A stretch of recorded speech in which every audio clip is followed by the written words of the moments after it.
আসসালামু আলাইকুম ওয়া রাহমাতুল্লাহি ওয়া বারাকাতুহু। ওয়ালাইকুম সালাম। আমি আসলে অনেকেরই বলছি দিকে আসার জন্য, একটা আলোচনা সবার জন্য এই জন্য আসছি। যে দেশের যে পরিস্থিতি, এই পরিস্থিতির উপর নির্ভর করিয়া আপনাদেরকে ডাকছি। এই জন্য মানুষ আজকে 20 বছর যে অত্যাচারিত, এই অত্যাচার থেকে নাগাল পাওয়ার জন্য স্বৈরাচারী হাসিনাকে পদত্যাগ করতে ছাত্র জনতা সহকারে সবাই মিলিয়া পদত্যাগ করতে বাধ্য করছে।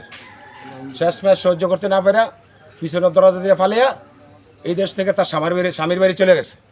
স্বামীর বাড়ি হলো কোথাও ভারত, বিশ্বের কোথাও তার জায়গা নেই। হ্যাঁ, এই 20 বছর যে অত্যাচারিত হয়েছি আমরা, এই অত্যাচারের নিপীড়নের এই কথাগুলো মনে পড়ে অনেকের হয়তো সহ্য হয় না। সহ্য না হয় কারো উপর আক্রমণ, কারো বাড়িতে আক্রমণ, কারো দোকানপাটে আক্রমণ, এই ধরনের একটা পরিকল্পনা হতে পারে বা হয়েছে অনেক জায়গায়। ঢাকাতে এখনও গণ্ডগোল চলতেছে, অনেক উপর অত্যাচার। যারা সহ্য করতে পারে না তারা এখনও তাদের আক্রমণাত্মক ব্যবস্থা নিতে এসে, কিন্তু তারা সহ্য করতে পারে না দেখে বহুত আক্রমণ তারা হয়েছে। এখন আমার কথা হইল, আমরা গ্রাম অঞ্চলে বসবাস করি, গ্রামে জন্মগ্রহণ করছি। দেশটা কিন্তু বাংলাদেশ, এটা অন্য দেশ না। তো আমাদের উপরে 18 সাল থেকে যে অত্যাচার হয়েছে, এই দেশও অত্যাচারিত 18 সাল থেকে শুরু হয়েছে। কারো বাড়ি আক্রমণ, কারো দোকানপাট আক্রমণ, কাউকে খবর দিয়ে না মারধর করা, জেলে দেওয়া। এই যে একটা ছেলে মামুন, অসহায় মানুষ, এই ছেলেটাকে বাড়ির থেকে উঠিয়ে আনি না, দোকান থেকে উঠিয়ে আনি এখানে মারছে, 25 দিন জেল কাটছে, তার বিষ মারি গেছে। আর একটা ছেলে হলো রাজীব, বর্তমানে সে স্পেনে আছে, চলে গেছে। তার জন্য দোয়া করি, সে যেন অর্থনীতির মালিক হতে পারে, যেহেতু সুস্বাস্থ্য কামনা করি তার জন্য। সেও মারি খাইছে, তারও অনেক অত্যাচার করছে। আমার বাড়ি ভাঙছে, আমি এই দোকানে প্রায় 6 বছর দোকানদারি করে গেছি। এখানে দোকানটা তো আর আমার না, জায়গাটা তো বাচ্চু ডাক্তারের। উনি ঘর করছে ওনার অর্থ দিয়ে, আমার অর্থ দিয়ে ঘর করে নেই, আমি ভাড়া দিয়েছি।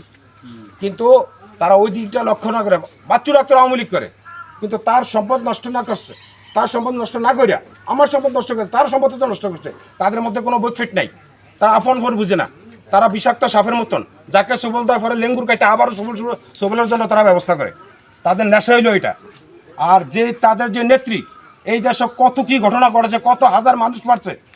একটা আয়না করছে বর্তমানে, প্রত্যেকটা জিনিস বাড়ে আসতে আসতে সে কী করছে না করছে, কত হাজার ছাত্র সে মারছে, এখনও ছাত্র পাওয়া দিতেছে। গণকবর হিসাবে পরিচিত করছে বঙ্গভবনে, গণভবনে এবং সংসদ ভবনে। এগুলো সব বেরিয়ে আসতেছে, আস্তে আস্তে সব বাইর করতেছে। যাক, ওইদিকে লক্ষ্য করে আমরা ওইদিকে এত কথা বলতেছি না, আমি শর্টকাটে 2-4 কথা বলতে চাই। এটাই যে আমরা যে অত্যাচারিত নিপীড়িত হয়েছি, আমাদের যে অর্থনীতি নষ্ট করছে, তাদের মনে শেষে করছে। আমরা সেই ধৈর্য ধারণ করে এখন ওই দুনিয়াতে আসি, হায়দ্রা আছে, এই জন্য বাঁচিয়ে দিছি। আমরা ওই নেশায় পতিত হবে না যে তাদের এই ক্ষতিগ্রস্তের মধ্যে আমরা যাব না। যদি তাদের মধ্যে আমরা গেলাম, তাহলে তাদের মতো হয়ে গেলাম। কুকুর ফায়ের নিচে কামড়া, আটুটি সুপে কামড়াতে পারে না। হ্যাঁ, এইবার সুলতান ভাই অনেক অত্যাচারিত হয়েছে, শেষ পর্যন্ত তার মৃত্যু হয়েছে, তাদের আঘাতে মৃত্যু হয়েছে, আমি মনে করি যে এটি। হ্যাঁ, এইবার জহিরের অত্যাচারিত হয়েছে, সফল অত্যাচারিত, তাদের গর্দর অংশে জহিরের মা হার্ট অ্যাটাক করে মারা গেছে, এই ঘটনা তাদের দেখা। হ্যাঁ, আরও অনেক কিছু হয়েছে। সুলতান ভাইয়ের জন্য আমি দোয়া করি, সুলতান ভাই যদি বাচ্চা থাকতো তাহলে তারা, আমরা সরকারকে আসুক না আসুক এটার পরের বিষয়, কিন্তু সুলতান ভাই আছে বুলের মারা দিয়ে আজকে বরণ করতাম আমরা, বুঝলেন?